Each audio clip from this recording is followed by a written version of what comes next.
ബിനോയ് വിശ്വം ഒരു കാര്യം കൂടി പറഞ്ഞിരിക്കുന്നു. CPI എന്തുമാത്രം ഒരു ഒരു ഒരു ഒരു നിലവാരമില്ലാത്ത പാർട്ടിയാണെന്നുള്ളതിൽ തെളിവാണ് അദ്ദേഹം പറഞ്ഞത്.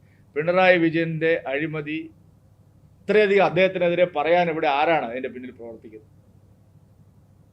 CPIക്കാർ പറയാണ് പിണറായി വിജയനും കുടുംബവും നടത്തുന്ന അഴിമതി, അങ്ങനെ ഒരു അഴിമതിയേ ഇല്ല, അദ്ദേഹത്തിനെതിരെ എന്തും പറയാൻ ആരാണ് ഇപ്പോൾ പിന്നിൽ ഇറങ്ങി പുറപ്പെട്ടിരിക്കുന്നത്? ഒരു കാര്യം നിങ്ങൾ അറിയോ, CPIയെ പോലെ ഇതുപോലെ പിന്നെ പൂച്ച കണ്ണടച്ച് പാല് കുടിക്കുന്നത് പോലെ അഴിമതി നടത്തുന്ന വേറൊരു പാർട്ടി കേരളത്തിലില്ല. ഒന്നാന്തരം കൊള്ളക്കാരുടെ പാർട്ടിയാണ് CPI. ഉദാഹരണത്തിന് ഈ റവന്യൂ വകുപ്പിലും ഒക്കെ നടക്കുന്ന കാര്യങ്ങൾ അതാണ്. ഇപ്പോൾ ഭൂപതിവ് നിയമം എന്നൊക്കെ പറഞ്ഞിട്ടുള്ള പുതിയ പുതിയ നിയമങ്ങൾ കൊണ്ടുവരികയാണ്. ഭൂമി കൈവശം വെക്കുന്നവരുടെ മുഴുവൻ വിവരങ്ങളും എടുത്ത് അവരെല്ലാം ഫയലുകളാക്കി അവരുടെ എല്ലാം പണം വാങ്ങുന്ന ഏർപ്പാടാണ്. മൂന്നാറിൽ CPMനെതിരെ യുദ്ധം ചെയ്യുന്നു, പക്ഷേ എല്ലാ അനധികൃതമായിട്ടുള്ള കയ്യേറ്റങ്ങൾക്കും CPI കൂട്ടുനിൽക്കുകയാണ്. കൃഷി വകുപ്പിലും റവന്യൂ വകുപ്പിലും ഭീകരമായ കൊള്ളയാണ് നടക്കുന്നത്. ഒന്നാന്തര അഴിമതിക്കാരുടെ പാർട്ടിയാണ്.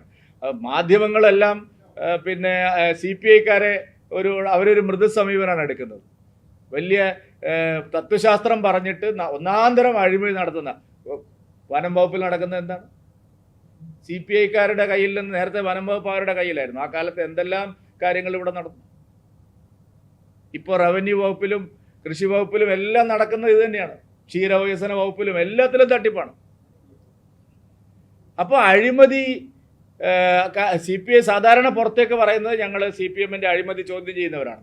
പക്ഷേ ബിനോയ് വിശ്വം കാനം മരണപ്പെട്ടു പോയി. അദ്ദേഹം നേരത്തെ എല്ലാ കാര്യത്തിലും പിണറായി വിജയന് ജാമ്യം എടുത്തു കൊടുക്കുന്ന ആളായിരുന്നു. കാനം ചെയ്തതിനേക്കാൾ കൂടുതൽ ജാമ്യം എടുക്കലാണ് CPIയുടെ നേതാവ് ബിനോയ് വിശ്വം ചെയ്യുന്നത്. അഴിമതിക്കാരുടെ പാർട്ടിയാണ് CPI. അതുകൊണ്ട് ഇത് ഒരു പരസ്പരം സഹകരിച്ച് മുന്നോട്ട് പോകുന്ന ഒരു സമീപനമാണ്, പരസ്പരം പുറം ചൊറിയുന്ന ഒരു രാഷ്ട്രീയമാണ് CPI കാണിക്കുന്നത്. അതുകൊണ്ട് അഴിമതിയുടെ കാര്യത്തിലും കോൺഗ്രസ് വിരുദ്ധതയുടെ കാര്യത്തിലും എല്ലാം ഇപ്പോൾ വയനാട്ടിലെ സ്ഥാനാർത്ഥിത്വം നടത്തിയ പ്രസ്താവനയാവട്ടെ, പിണറായി വിജയനെ സംരക്ഷിക്കുന്നതിന് വേണ്ടി നടത്തിയ പ്രസ്താവനയാവട്ടെ, ഇത് രണ്ടും അതാണ് കാണിക്കുന്നത്.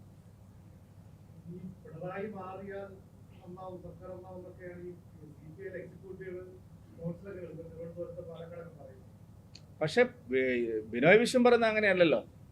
പിണറായി വിജയൻ വളരെ നല്ല ആളാണ്. അദ്ദേഹത്തെ ആരാണ് ഇങ്ങനെ കളങ്കപ്പെടുത്താൻ ശ്രമിക്കുന്നത്? ഇത്തരം വിമർശനങ്ങൾ ആരാണ്, അതിൻ്റെ പിന്നിൽ ആരാണെന്ന് കണ്ടുപിടിക്കണം എന്നാണ് പറഞ്ഞത്. CPM പിന്നെ ഗോവിന്ദ മാഷ് പോലും പറയാത്തൊരു കാര്യമാണ്. പിണറായി വിജയനെ എന്തും പറയാമെന്ന് വിചാരിക്കുന്നവരെ കണ്ടെത്തണം എന്നുള്ള കാര്യം ഇതുവരെ ഗോവിന്ദ മാഷ് പറഞ്ഞിട്ടില്ല. പക്ഷേ ബിനോയ് വിശ്വം പറയാണ്. ഇതാണ് വളരെ കൗതുകം തോന്നുന്ന ഒരു കാര്യം.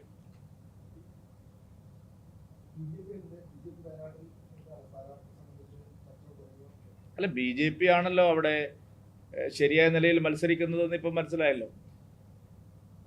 ഇവർ വെറുതെ ഒരു ഷേഡ് ഓഫ് ഫൈറ്റ് ആണ് നടത്തുന്നത് എന്നുള്ളത് ആ പ്രസ്താവനയിൽ നിന്ന് വളരെ വ്യക്തമല്ലേ. അപ്പോൾ ഞങ്ങളെ സംബന്ധിച്ച് നല്ല മത്സരം ഉണ്ടാവും, നല്ല പൊളിറ്റിക്കൽ ഫൈറ്റ് ഞങ്ങൾ നടത്തും. IND മുന്നണിക്കെതിരായി NDA നടത്തുന്ന രാഷ്ട്രീയ മത്സരം ശക്തമായിട്ട് ഞങ്ങൾ കാഴ്ചവെക്കും. അല്ല, അത് പാർട്ടി പാർലമെന്ററി ബോർഡ് തീരുമാനിക്കും.